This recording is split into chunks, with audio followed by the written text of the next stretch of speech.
Greetings, blessings. My name is Danny Jones. I'm an EntreMusician, and so are you. Today we have another one. We have with us Ralph Miguel, who's with the band 100 Meter Scream from Miami, Florida. Ralph, how are you? Hello, Danny. How you been? Good, good, good. It's always good to see you and talk. Ralph and I have been friends for a number of years now and worked together recently. And I thought he would be a great guy to have on to do an interview with. He comes from a little different part of the world than I grew up in, and with a little different heritage. And I just thought it would be interesting to share with everybody.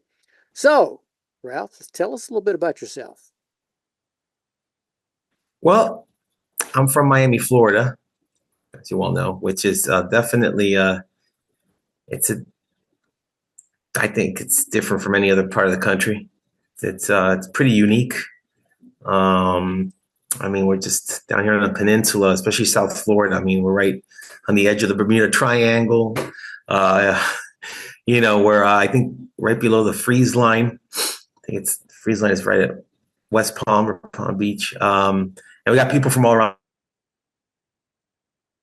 national. So a lot of pros. I mean, there are other cons, but I can't say it's been dull growing up in Miami or in South Florida. Definitely a interesting place to grow up in. I was born down here actually, so yeah, it's definitely an interesting place, fun place. Okay, so you're a singer, a songwriter, and a Yes, guitar player. yes. How did all this come to be?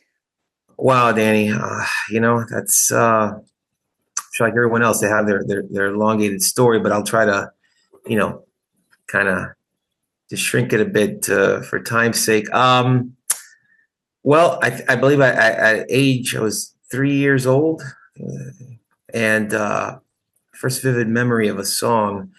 I believe my mom was home. She was carrying me or something, and I forgot where we were. And I had heard on the background Penny Lane come on the radio, and from the Beatles, and it's just a kid, that song. It just, I guess, with the horns, it was the French horn, just caught my attention as a toddler, basically.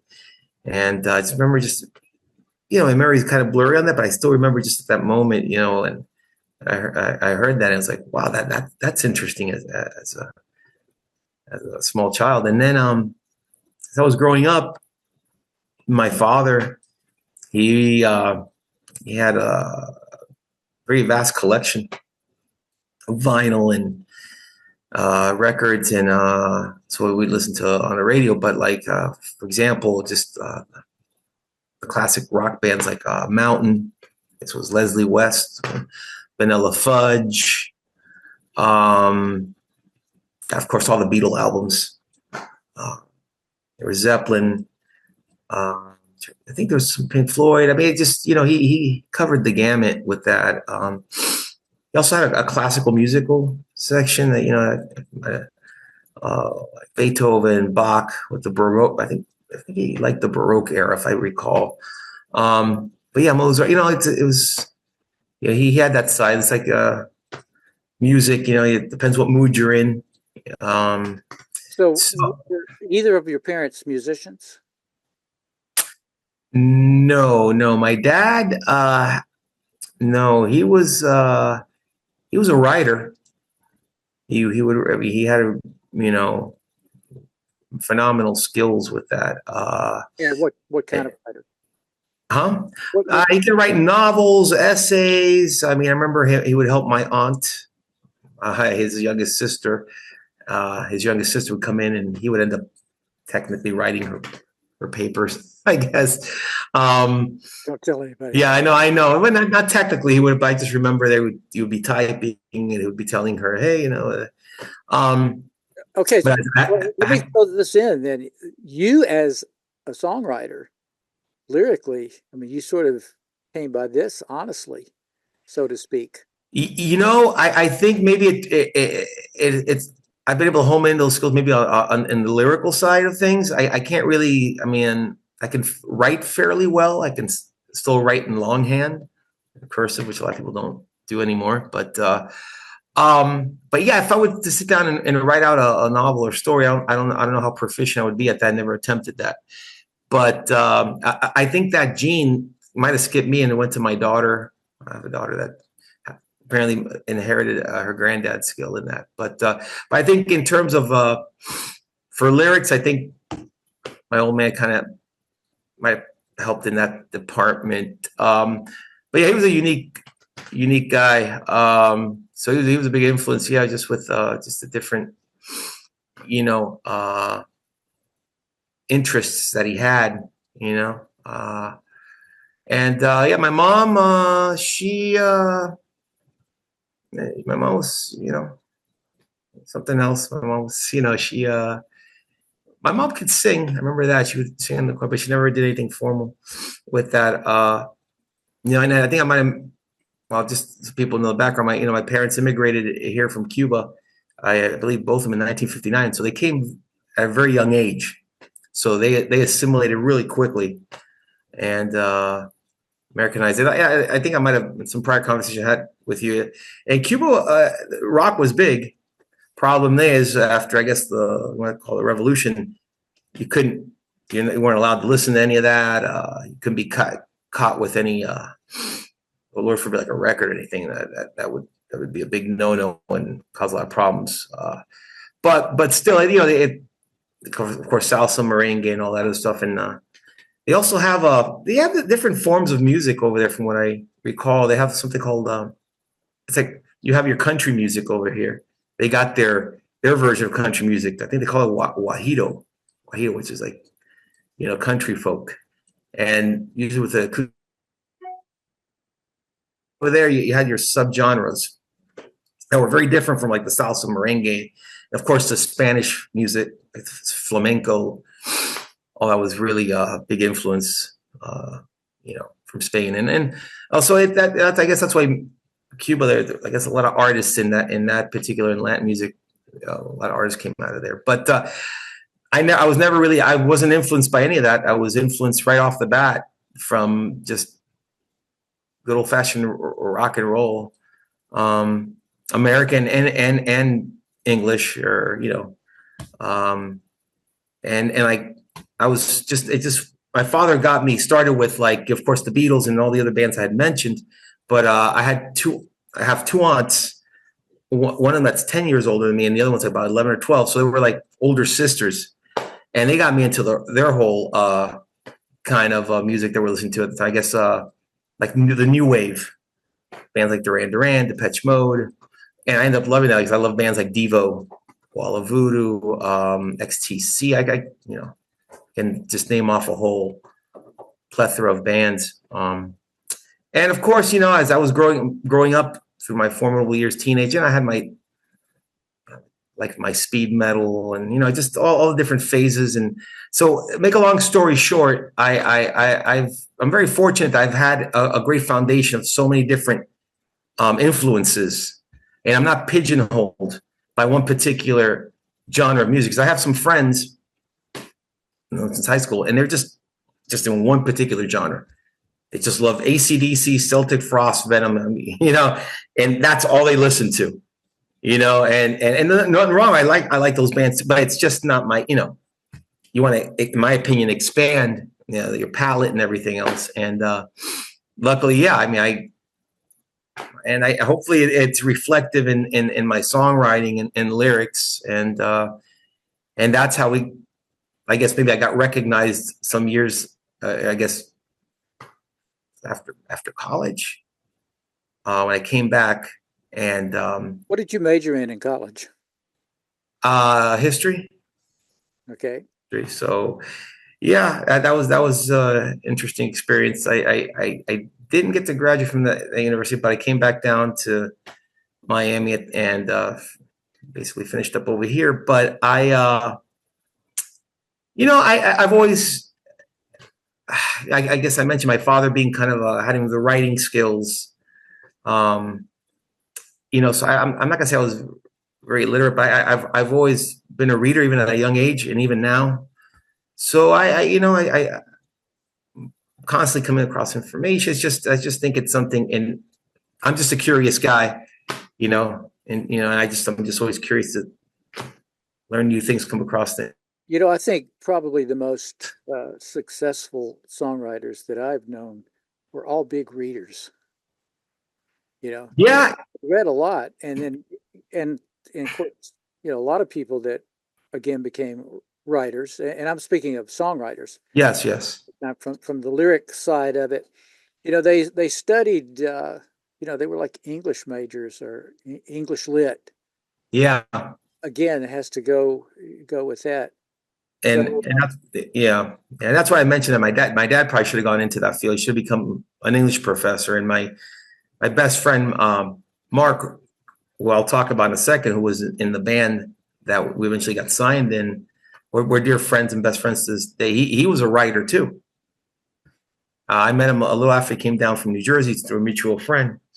And him and my dad were best friends. I mean, they just talk about, God, man, from Chaucer to the Romantics, Lord Byron and all that. And it's always interesting, So, and my buddy Mark, I remember he got a job writing for the Weekly World News. I don't know if you guys remember going to like supermarkets, maybe depending what part of the country, Kroger's, out in LA, Ralph's, here in Florida's Publix. And you walk in, and when you're waiting, you'll see like I think it was the Weekly World News.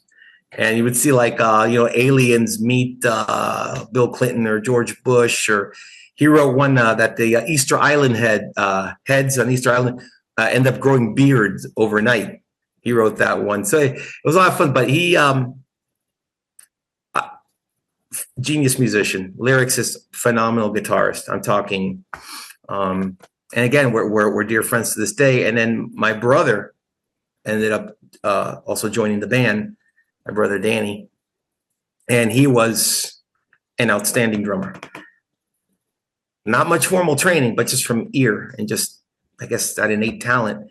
And he was influenced by some of the greats. I mean, starting with Stuart Copeland from the Police and so forth. And it was reflective in our music at the time. And so I was very fortunate. When did this band start? I mean, you said you came back after college. Yeah, I was like, I wasn't in too many bands. I was, and I think in my whole life, I might have been, I'm trying to think of it's always been with either friends or people I know, or I met through a friend. I never really went through the ads or anything. I didn't have to, which I'm pretty lucky. But I think this might have been my third attempt to being in a band. Again, the first band I had some friends, and then the second it's somebody else I knew, and then the third I met Mark through the mutual friend, and it was just the majority of the same influences musically. Not to mention, he had that kind of like that English background, English lit, and I can kind of relate to it to some degree. And like I mentioned, me and my dad were very close with that. And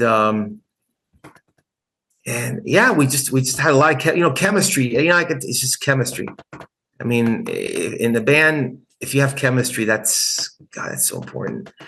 And with my brother, and look, I was the least talented. I was the least proficient in the band at the instrument. I mean, I was a decent rhythm guitarist, but between Mark and my brother on the drums, I was very lucky. And then we had another friend that came into the band. We introduced through a mutual friend, Vince, who was the bass player, who was an excellent bass player. And that's how we became, I would say pretty good.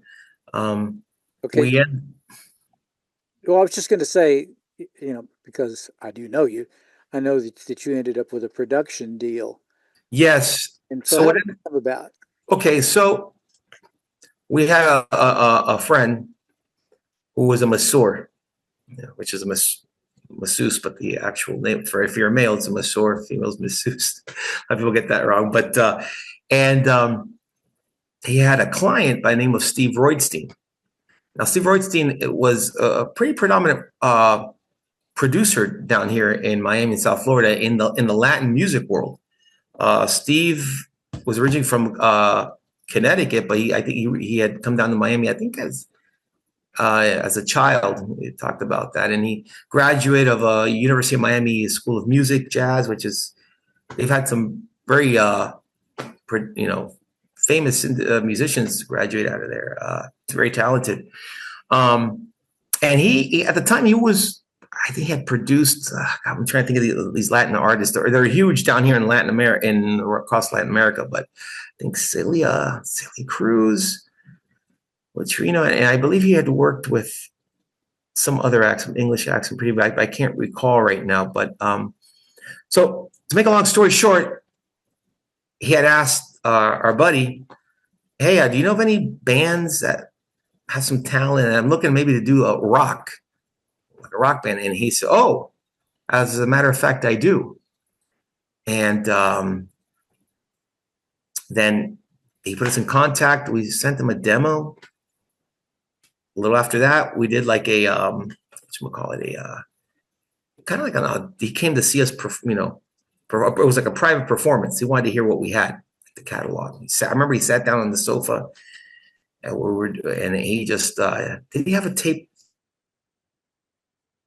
And he just says, "Just do your thing, guys. Just go through your." I remember on the tape, he said, "Okay, song run, suspend animation, song 2." Like we had a catalog. I just recall that. And I think it was the next day he had signed us. So, and then from there on out, we worked with him for about a year, just developing. We learned a lot from him. I mean, I'm a way better singer thanks to him. He really helped refine my vocals. Yeah, singing, also songwriting, a lot of different little techniques about songwriting. When he was working with you, was this in rehearsals? Was this in the studio or combination? It would be, yeah. He had a really nice. Well, he has a really nice home here in Miami, next to the water with the pool. He has a studio in there, so we would go over to his home. It was kind of like we were all close, Luckily, I gotta say, I've had a good experience for the most part with being bands and producers. We at the end we'll. Either if we weren't friends, we became friends. My friends became friends with other people that I had met. We're all close. We'd go to his house, and it was just easy. It's a nice house, a nice studio, and we would just refine our skills there. And that's what we did. We learned a lot from him. We all did. I mean, even Mark, even though Mark was already a very capable musician and songwriter, and my brother's drummer, but yeah. So, did what came out of all of this? Well, what came out of it is I think we wrote some pretty good songs, and he knew this other producer by the name of James Wisner, who James Wisner worked a lot with Atlantic Records, and he had worked with bands. He was the producer for like Paramore, Dashboard Confessionals. I believe they're from South Florida. 36 Crazy Fist, which they're from Alaska. And I remember the singer for the band, I believe he was Brock. Him and I were both taking vocal lessons from Wisner's mother, Norma Wisner, who I believe she was a fairly well-known singer back in the 50s, I believe. I think in the jazz kind of genre. But I learned a lot from her. She was a great vocal teacher, sweet lady. And so what we did, we went in, I believe, and we recut some of the songs with them. We redid some of the guitars, vocals, and again, and Steve was, he wanted the best from us, and even though, and Steve's, I guess as a producer, had worked a lot with the Latin acts, so I guess that's why he asked Wisner to come in to kind of, I guess, or anything he might have missed, and he just between him and Steve, it just.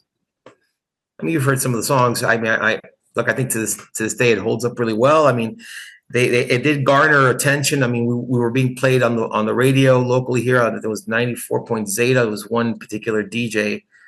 What was his name? I think it was Razor. That was his calling card.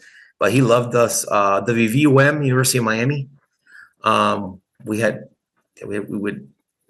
up having a pretty big performance at the station. I was just going to ask, if you're getting that much airplay, how did that affect your gigging status? Well, back then, yeah, I mean, we were getting, yeah, pretty notable gigs. I think we had opened up for some pretty some. So how long did that band last? Wow, I'm trying to think of that. I think, God, with that with well, Vince was the first to go. He had he had an incident. You know how musicians are. They tend to want to be a little experimental, and they want to, they have their I guess sometimes their vices. It's hard to control. And Vince had our bass player, great bass player, a really nice guy, but he had he had broken into a vet clinic, and I think We probably don't need to go any further. yeah. That's all I could say with that. But but luckily he survived.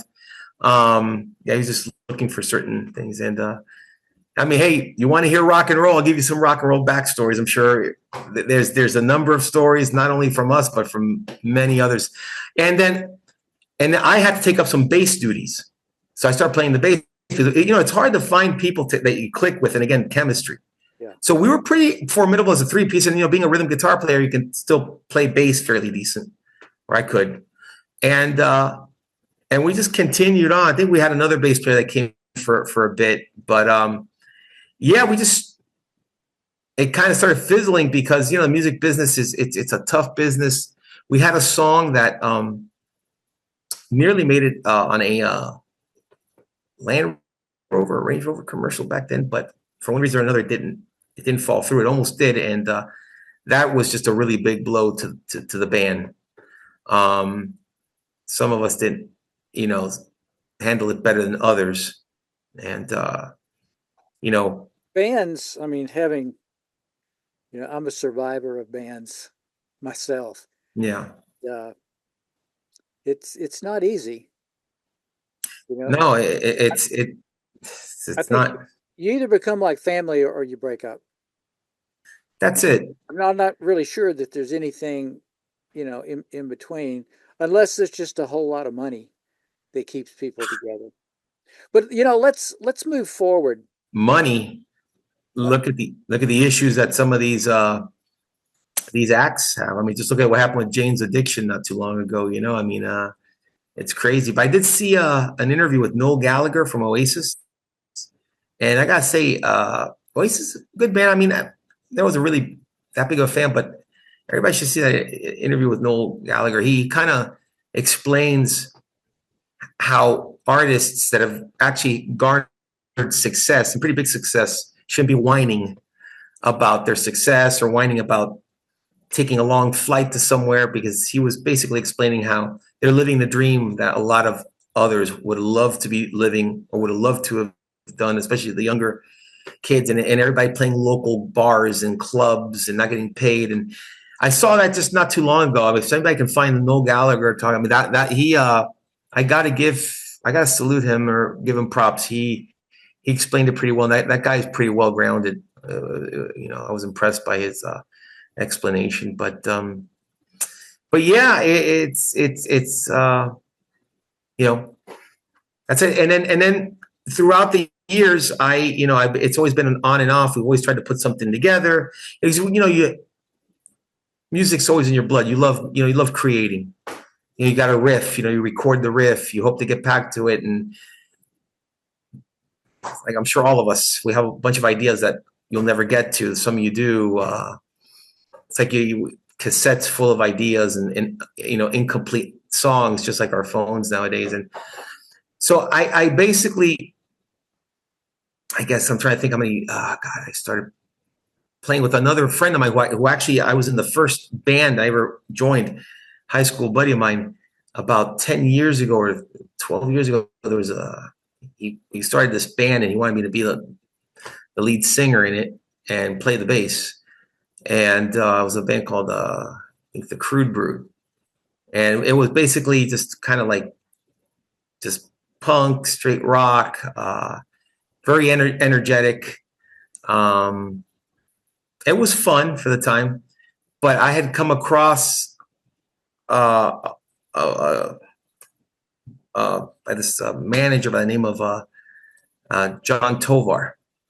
He was introduced to us by another mutual friend, and I believe John had heard about me from some years back, being in the band I was with my buddy Mark and my brother Danny, Vince, and he remember he told me he had a deep voice of, "Weren't you in that band back?" And he, and he knew Steve, he knew Roitstein, and then he says, "What are you doing now?" I said, "Well, I play with a band called the Crude Brood." Oh, I think I heard of them. Oh, a big fan because we're kind of like just it's a dirty punk kind of band. It was a lot of fun, especially our live shows. But so he wanted to hear my older material, like with what we did with Steve and with James Wisner. And when he heard that, I'll never forget. He called me. He says, he would go, "Ralph." I said, "Hey, John, how you doing?" "Ralph, are you," I'm not going to say the word, "are you effing stupid? What is wrong with you?" I thought I did something. I said, "Well, so what happened?" He says, "This material that you had from some years back, that is, what do you think with the Brood and this and that?" I said, "Well, it's fun. It's a buddy of mine." And, and to make a long story short, from that point, I tried to put back the original band, my buddy Mark, and my brother, but it was, everybody moves on, everybody has their lives.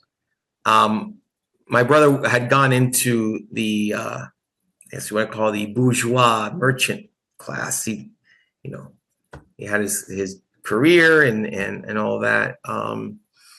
So it really wasn't possible for him to come back. And my buddy Mark, which I think I might have mentioned, he was a writer also, like, right. And he, even though he had more flexibility, but married, he ended up having a son with his wife, a little more at an older age, which he was very surprised.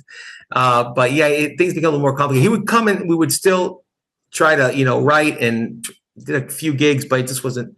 So I was again very fortunate that through a mutual friend I had met my current drummer by the name of James Kelly, and him and I hit it right off. Technically a great drummer, just a good guy, character guy, and yeah, we and then at least I had the foundation with the drums right there. And we were trying to work with Mark, and I was, of course, playing bass at the time. It was just hard to find a bass player. And yeah, we just realized that it just wasn't going to work with Mark to try to play live. So we tried to recruit either someone else to play the bass and I can play the guitar, vice versa. And that's where I ended up meeting another friend. That's a friend now, through a mutual friend, Sean, who actually hails from Seattle. And he was living like a block away from me. So I met him through a neighbor of ours. He was living with her. And again, we started as a three-piece on the guitar, but like a long story short, I had to switch him. I had to go to guitar, put him on bass. He's pretty good on the bass. He's not a bad guitarist. And we started making some waves, and unfortunately, we were starting to get some pretty good gigs with Tovar. But unfortunately, Tovar last May had passed away. So yeah. But I forgot to mention one important point. Also met someone else that was from another friend, and yeah, we call her the Doc. You know, Doc Jill, she's actually a medical doctor. She was a ER doctor for about 10 years. But she's not really doing, I guess she's working in the ER anymore. She's got like a wellness company, but you know, she's like, I guess she's our business partner, I guess management. She's if it wasn't for her, I probably wouldn't be doing this now. She had come across our catalog and she had said, wow, this is pretty good stuff. What have you done with this? I said, I don't know, nothing. I mean, and she's like, wow, this is good stuff. This should be out there. I'm like, well, if you have any ideas. So again, it's like I can't bore you guys with so many details, but long story short, I guess that having that training as a medical doctor, as a physician, she utilizes, you know, her left hemisphere and right hemisphere really well, so she can just kind of home in on what she needs. So what she learned in the music business, like what she learned about it in about a year, it's what I've heard from other individuals has said it takes people at least 10, 15 years. And I think some prior conversation we had, you said some people that never even learn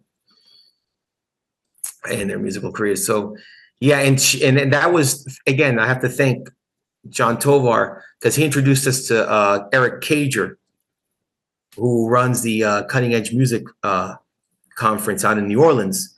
And I've been going out to that for quite many years and performing out there with John Tovar. We go out there with him. But then eventually, you know, the doc came out with us and she met a lady by the very accomplished, by the name of Michelle Maslin, who her husband is also extremely accomplished.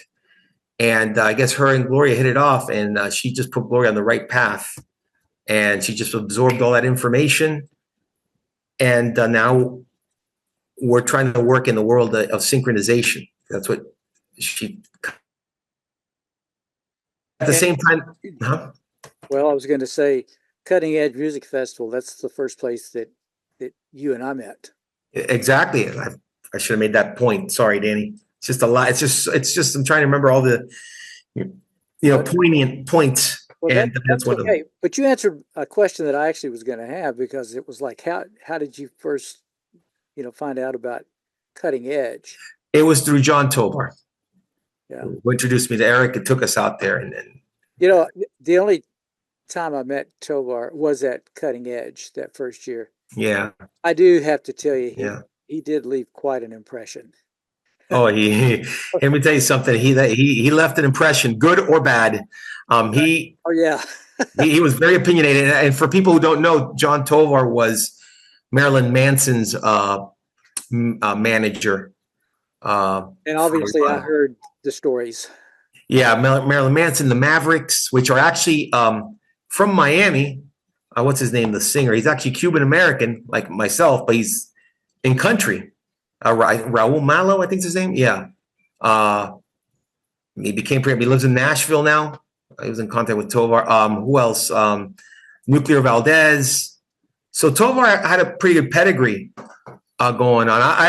I'll always be very grateful that he thought that we were worthy of managing at the time, and that he really resonated with my, you know, material, with the songs. He really was we ended up always being close friends, but also, you know, he was a fan, and he really wanted to see the best for us. But unfortunately, you know, I actually was looking forward to seeing him again. Yeah. Because I know I met him in that last year, you know, that he was alive. He'd say, "Mr. Jones, how are you today, sir?"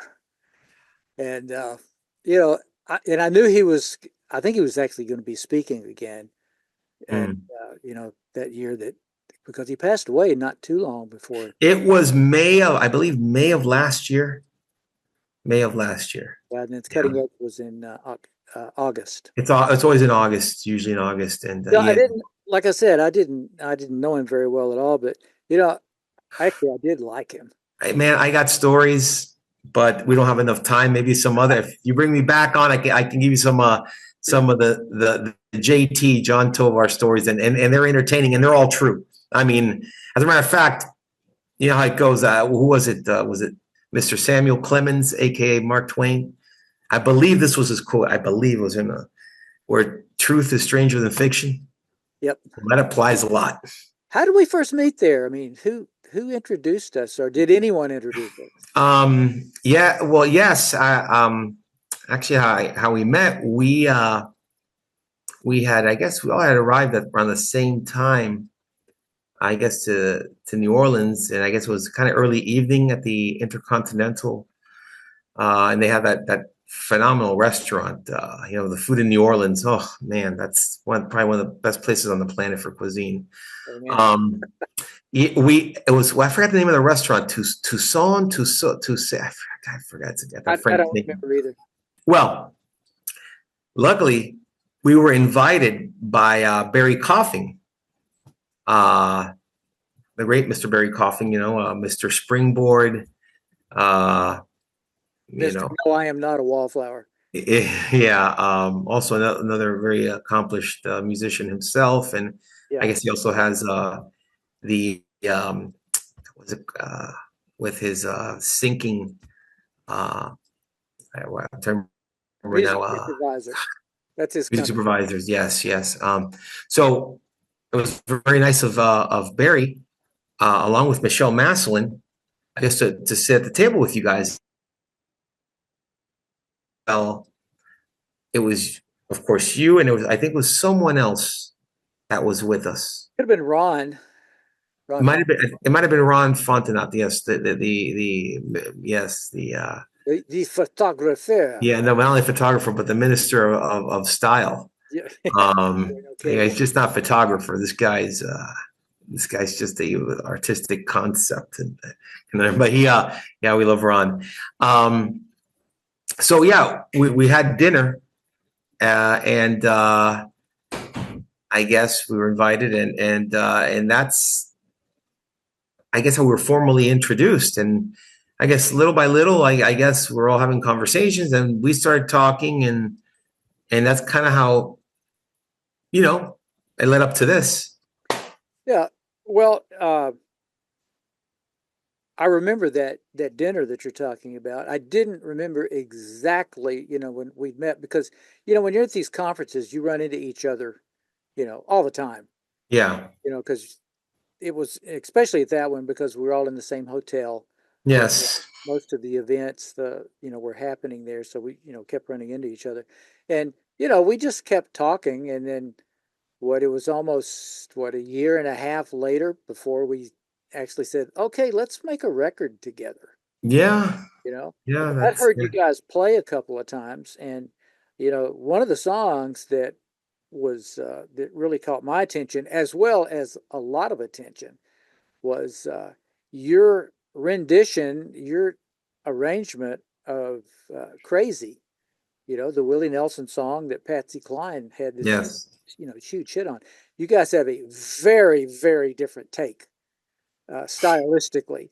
Well, if you have the name 100-meter scream, you would expect that something's going to transform to, somewhat. Maybe it's like taking that song, it turns into a lichen or a werewolf. But I guess as a musical analogy. But I think we did a decent job. But you know who we give credit to taking that song over the top? No, that's okay. Don't be so humble. Well, thank you. Just so that people will know, what we ended up doing was like, okay, let's cut two songs. Yes. And by the way, this conversation went on for months. Oh, I know. Yeah. And then when we decided to do it, there was still, pre-production that went on by Zoom calls and telephone. Which I'm glad you're a big believer in pre-production. Oh, absolutely.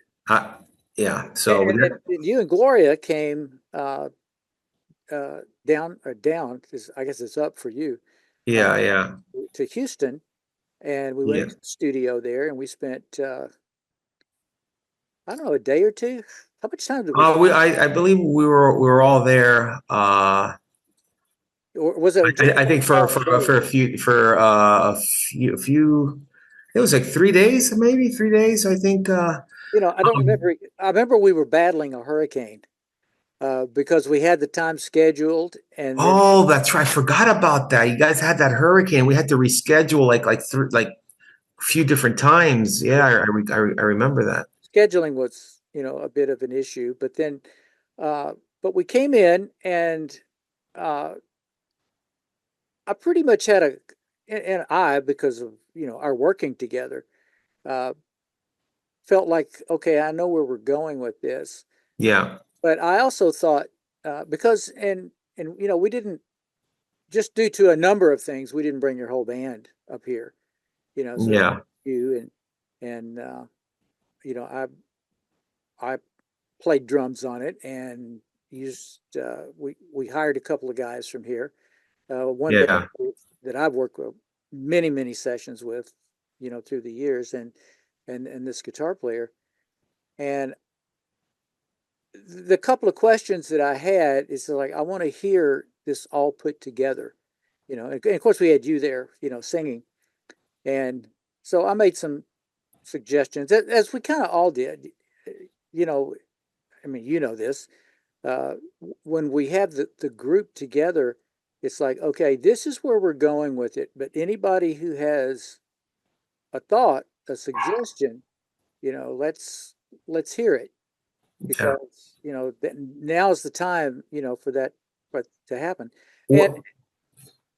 Yeah, a few little changes in that, and but I mean, but I'll tell you, I mean, I did things, and yes, and I appreciate your comments, but you set the tone for that with just the concept of how to do the song. well, I appreciate that, Danny. I think the first arrangement that I had was good, but again, thanks to pre-production, which I can't vouch for artists to always work hard on before any recording. You want to do as much pre-production as you can. It's like doing your homework. Um, that's where the war was won.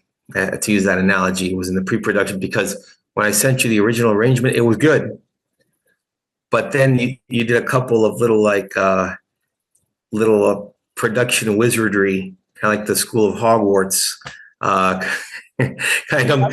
Slicing and dicing. Yeah, and you did that arrangement that we ended up with, the final arrangement, which, again, I'm not saying this because this is the podcast or trying to shine all this glory on you, just that if it's not warranted. It's definitely warranted, because in the pre-production, you took the original arrangement that I had, which was pretty good, and that's what caught your ear and some other people. But you took it, and like as I said previously, it was just production wizardry, like wizard.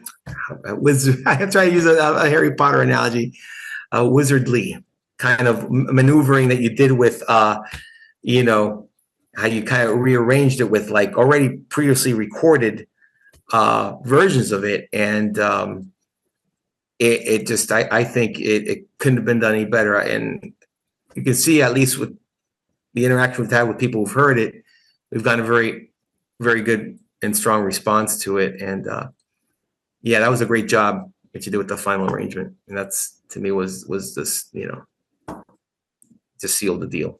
Well, I enjoyed that, those sessions, doing that, because of course we did two songs. Another song was a song that you wrote, and I don't know, I felt really good about it. I thought it was fun. It's work, obviously. Oh yeah. You're not coming in there just, messing around. And No, it's you enjoy it more when you do a lot of the legwork. You know, yeah, um, because you're prepared. you do a lot of legwork, and the more prepared you are, the better, because things are going to change already on the fly, no matter how prepared you are. But the more you know the material, the more confidence you'll have, the more you can kind of switch gears on a dime if you need to, or make it much easier. And just like we did with the other song, which was an original, just another face, was, that also turned out to be fantastic. And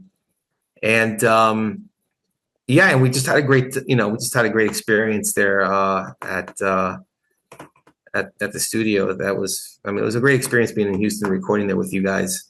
And look, I'll be honest, I had fun. I enjoyed the whole process. Annie, I mean, we've talked this in the past. You and I have talked about this. You know, any capacity when you're doing music, whether you're writing by yourself in the room, performing, practicing, but especially being at the studio.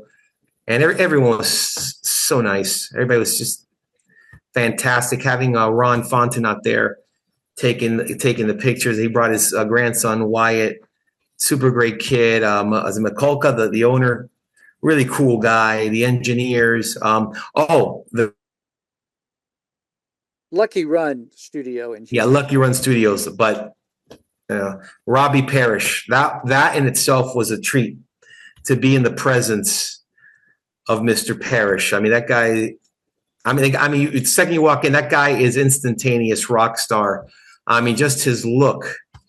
Him and Ron puts the rest of 100 Meter Scream to shame in our look department. To most of us, actually, not just you guys. You know, those two. Well, you know, Robbie had I had asked him to be in on another couple of sessions that I had done, which he did come, and I feel that he just, you know, kind of adds to it. I told you, I saw how he was when we were in the control room, and he was talking to the young engineer, really nice guy, a talented kid too, and he was Rod was telling him, nope, hi-hat up, nope, do that, nope, that's not. I mean, he was like, and I was like, whoa. He was really direct with the engineer, but Robbie was just like, he was just sitting there like Captain Kirk, like not moving, just lasered in on that. But you should probably mention for others. I mean, I know the credentials of Mr. Robbie Parrish. I don't even know where to start with him, but for those people who are listening to this who are not familiar with him, Robbie Parrish is he's a drummer, among other things. And he sort of retired at this point, but he is, I'm not going to call him a drum tech because he's not, but he hears sounds and colors. Oh, that's another name. Synchronesia. So, there's a name for that. It starts with an S, synchrony. Yeah, and I don't know what that is. Yeah. At least offhand. But, you know, he had actually been talking to me for a long time saying, hey, you know, can I come into a session? And he and Ron are big buddies. And at some of these music conferences, you know, Ron and I both attend that. We've had lots of conversations, and Robbie had come up in it several times. And so I said, yeah, let's come down. So even though, because in those sessions, your particular project, you know, in addition to playing drums, I'm the producer on it. And just having Robbie come in, and he would like just kind of, while we're rehearsing the songs, you know, without playing drums, and we're just, pardon me, going into what, you know, our little campfire as we're going over the arrangement, you know, he hears what's going on, and he's fine tuning the tuning of the drums, you know, and it means that that's something that actually I don't have to do. I mean, I've managed to survive all of my life except for this year, you know, tuning my own drums and survived. But at the same time, you know, he's great at doing that, and he loves coming out. He loves being involved, and I just like him in the room. You know, I mean, again, most sessions I've done in my life, he was not there, but I enjoy him being there because he just adds a nice little thing. He's very quiet. You know, I go over to him every once in a while and say, what do you think? You know, because I want his thoughts into it. You know, he's worked on a lot of records. He's worked with a lot of when you're talking about the Rolling Stones and the late great the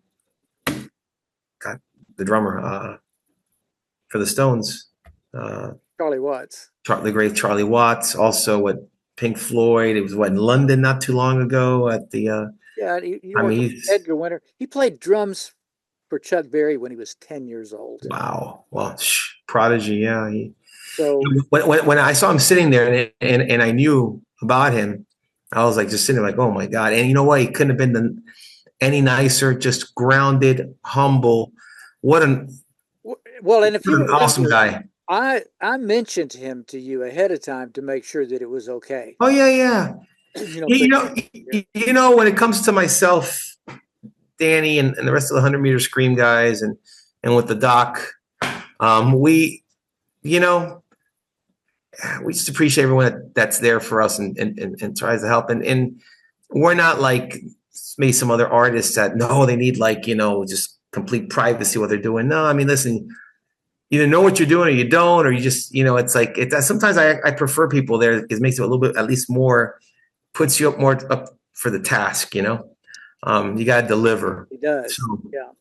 and I have no issue with people who may like friends that want to come and hang out with us and make it into an event that everybody kind of has fun in, and we all had, and look, we had a lot of fun. Yeah. Okay. Well, I'm going to kind of go into what may be the last part of what we talk about, Okay. and that is Springboard Memphis Yes. 2024. So we were both there. Your band was there.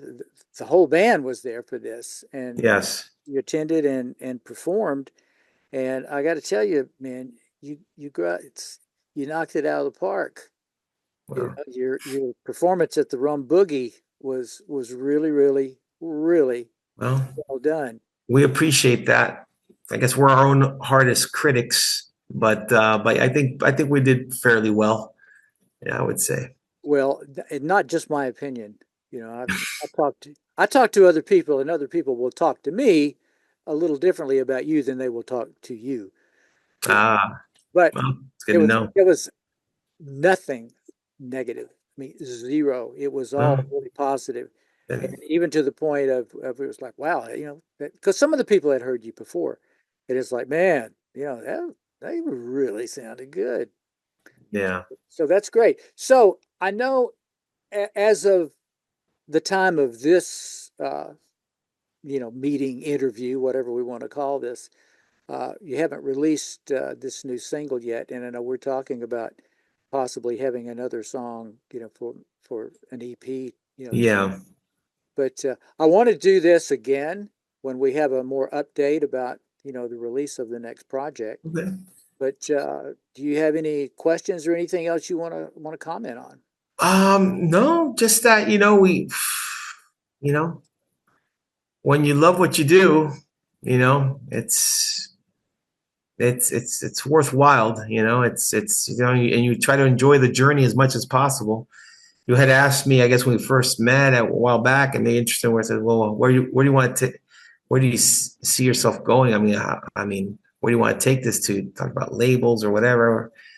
I just said, "Hey, we want to take it as far as we can, wherever that may be." And that's, and again, like I told you, I just love the process, whether I'm just hanging out with the guys rehearsing, being at Lucky Run Studios, or you gotta love what you do.